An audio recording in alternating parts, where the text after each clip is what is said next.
Hello everyone! Ngasi unconventional careers singi marakta ngasi topic design.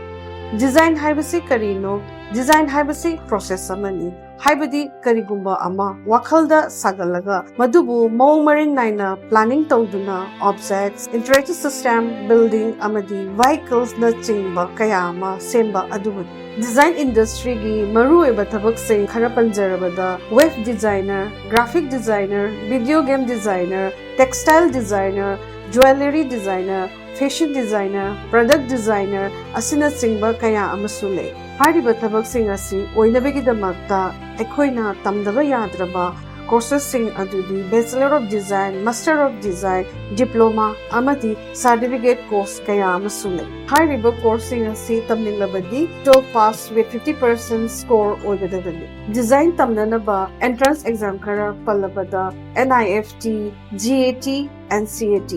NID, DAT asina chingbatsi. Design da career masembada sangraba yadaba skills kara panjarabada creativity, communication skills, problem solving, analytical ability, teamwork skills asina chingba asin. Kanagumba mahirusingna akupa marolgidamakta SS Career Solution da lakpiyu natraga makhada pijariba number asida pau pawbiro.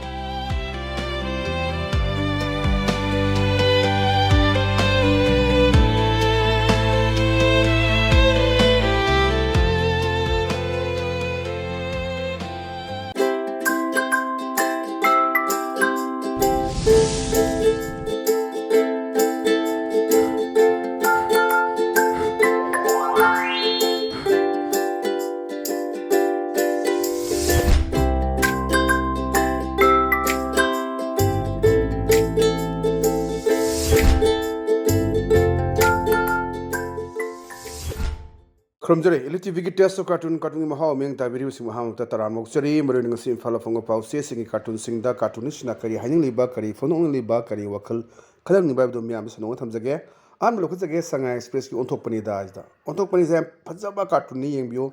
amana khoi thaine dinosaurs myam gi mong ma ma ye amana NI thare amana CBI thare ado uche ki phaira da chegla ni tonga leire chegla ani sina wari sanabani kamai wari sanage da sana lebak nuaire NI ga CBI ga na wai chaire an harak pani adaida makhada leriba khoi uchi amasina khumak pani upai leite phabu phagrabadi charge thangalak ba soidre na masi cheningai lebja ante do muji phari ba mayama kuki khangde maite khangde phari mayam chena chena mayam se ngai dana kokhatli ba digi tori mayam dona NI ga CBI na wai chaire ama tore NI re sinarani ama tore NI re sinarani na koi NI na haino pot leina baduni adon hajiksi NI ga CBI na wai chai waduni Manipur gi fi karom da oira kadagi habagi mi pai ba pok pa amna fazaba adum ba wan thole ba cartoon ne thamjage parang da leisna khoi sana leba ki loire dana aduni loire dana sida hal ni ko wai sana bani ising chawre takhat laga chat pani ising chaw sida khudai phajom takhat laga da ahan amasna hai nong kitang tabaga ising hekta thumli basibu kohon ba sungam ngam loidor jalane ana hai bani ada amasna khume ngamdong mandre iram nala khomjin na khrabani ising chitafam pa na singmasu pudin khrabani hajisi adum manga hajisi loinma yengo jaga jaga phum singda khongba leiba singse mathakta khoi plate haijelani dukan phamani pan dukan tawni sengdo oroi adegi ising chendharakani pallaga leini adegi haji drain chaline toisna magi slope tu semoi ising tungaga dum leini adu tungam ising do ta tharamne chendhadramina adum thungalakpa mokhalakpa si aduni aduna loinma khomjan nakre khopchin nakre loinmak tawraga adadi upai leite aduna pa chu leitre maming dangai re haiduni kisam pat adu na haji lamben pa ki khara semi ana si haji si nong kitang tabaga dum sing chau thok pai si khoi dum yam fast flood ni khudak ki khusim ni thoi myam thok baduni yamna fajaba si su wan thok leiba cartoon nen thamjage aduna kitang iram na la semdok pa kari kra to se mathok tai patang na leisna hoi pungna phungi balo he aduni balo is jam interesting poni handa khoi ruling party na khoi dharna phamgi bagi wafam se myam ma khoi thoknare ana dharna ji opposition na phamgadabani kamai tongna ruling party na phamino hai kan da adu da base torakpani alaga sai mai ruling gi MLA sai tare kwa postcard ka pair ga ma se dharna phamlaga rally chaluge na thokhibane ba ada mai ni pisna ngai khone adu di lengak pai de bana lengak pa da tongna bana tro na adi khoi interesting ni khoi leibaki makok ama aduga ruling party na khoi dharna phamgibasi malemna pang thengadabra mayamna hainabado aduni adui potu de bes torok podu ma je hekta dharna phamuge rally chatluge thokibne mai na pa se adida ngai khone adudi lengak paidabana lengak paibada tongnaba natro ana nupi sina tanarakpane ba adu yam phajaba adumba wan tholaiba cartoon thamjage matang da leisna khoi welan paugi as loire have the name je yeng bio da bot mayagi bot khomba lakpane ala ahan jina khoi nupi si da haibne ba ima khoina handaku thada biu MLA oiba yam nungai na adanga sagi nupi singdo duna nuoga sibu sidradi jaja ko bot matam sida hanuba mana ima kaina na aduna jidi nupi khemba ima ne ima mayam haibdo ada haloraba ima to dai na mayam lot khoiramba lakwo da hanuba sina khoida ima ana madogi nokchanba adum yamna fajaba nokning bai tare adogi fajaba cartoon ni ana election me anaksila bidi campaign tawnaba youth conference tawnaba kari tawno me loin tawna rabini aduna aduzani haji election gi mayam se adum makhet hongba hongna re ingri takhanaba fajaba cartoon ni siju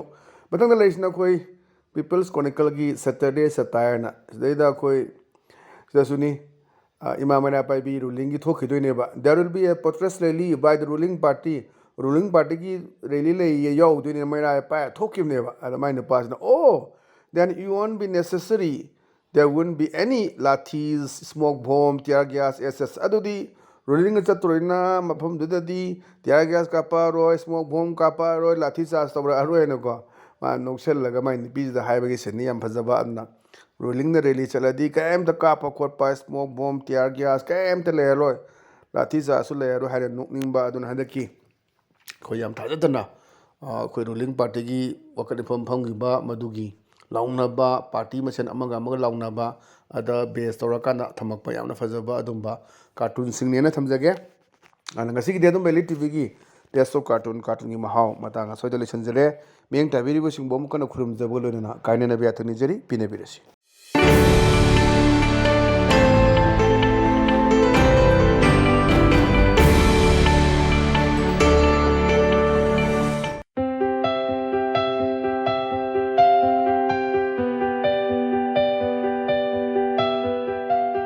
Hello everyone!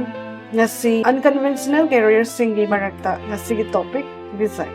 Design haibasi karino? Design haibasi process amani. Haibadi karigumba ama wakhalda sagalaga madubu mawng maring naina planning tawduna objects, interactive system, building amadi vehicles na chingba kaya ama semba adubud. Design industry gi maru eba thabak sing khara panjarabada web designer, graphic designer, video game designer, textile designer, jewelry designer, fashion designer, product designer asina chingba kaya amasu lei. Hariba thabak sing asi oinabagidamagta ekhoina tamdaba yadraba courses sing adudi Bachelor of Design, Master of Design, Diploma amadi certificate course kaya amasu lei. Hariba course sing asi tamninglabadi 12 pass with 50% score oigadagani. Design tamnanaba entrance exam khara pallabada NIFT, GAT and CAT, NID, DAT asina chingbatsi. Design da career masembada sangraba yadaba skills khara panjarabada creativity, communication skills, problem solving, analytical ability, teamwork skills asina chingba asin. Kanagumba mahirusingna akupa marolgidamakta SS Career Solution da lakpiyu natraga makhana pijariba number asida pau pawiro.